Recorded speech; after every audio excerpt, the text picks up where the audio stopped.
Welcome to another Mindset Matters with Sandra. And in today's episode, I would like to talk to you about an exercise that I learned recently from another source.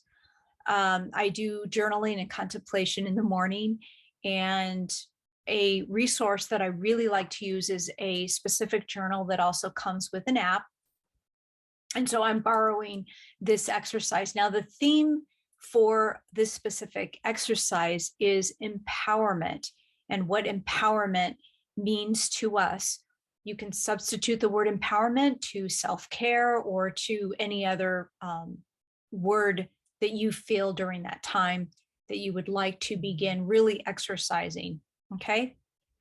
So I've got some of my notes up here that I'm going to show you how to do this. You're going to have to pardon the drawing because this is not a very good, I was trying to do a circle here, but you'll see here that I have two circles. Okay, I have an outer circle and an inner circle. And so you're going to do that. You can put it in your journal or separately if you'd like. And just for the exercise, we're going to use the word empowerment. Okay, so the outside world is where you look at how you find your empowerment on the outside with the outside world. Now, we do know that empowerment, self-empowerment, is something that we want to receive for ourselves or cultivate and foster within ourselves. But it is also okay to know that there are situations or people or events that can facilitate empowerment. So this is for the sake of this exercise in the outer circle. This is what it's going to be. So you want to use external tools that remind you of your own empowerment. So for example, I could say that for me, it's my longhorn cattle. It's my relationship with Robert. It's my clients, right? It's the closest friends that I have, really being grateful for that. This is where I get my inspiration. This is where I feel empowered, right? And you can go on and on. So you would draw or you would write it out on the outer circle. Okay. And then your inner circle is what you do inside of yourself that promotes empowerment or that brings empowerment to you. Okay. So for me, for example, applying faster EFT, the tapping, this is a tool that I use to allow me to really bring in and align myself with self-empowerment. I wrote down my closest friendships in this particular case, right? It could also be exercising, for example. Okay, so this is how you would write your inner and your outer circle.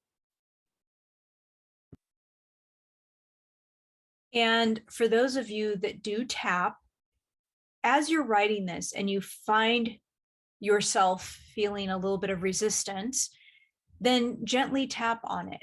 You can gently tap on this because in a way, it's kind of an affirmation anyway when you're doing this exercise. You're writing down all the things, you're feeling perhaps even grateful of all the tools and resources you have to bring, for example, empowerment. But if there's any resistance there, I suggest that you tap. And then once you are completed with these two circles, then what you want to do is just take a deep breath. And I'm kind of adding to this one, but go ahead and take a deep breath in. And I still hold, my wrist, take a deep breath in. And then I scan what I'm looking at, right? I review what I see, what I'm noticing. And then I acknowledge, wow, I do have all these resources. I do have all these tools that can pull in closer this empowerment. It's okay to receive support from other people or from situations, right? This would be a way to do it. And as this one facilitator of this exercise, I love what she said. She says, the power lies in yourself and those you surround yourself with.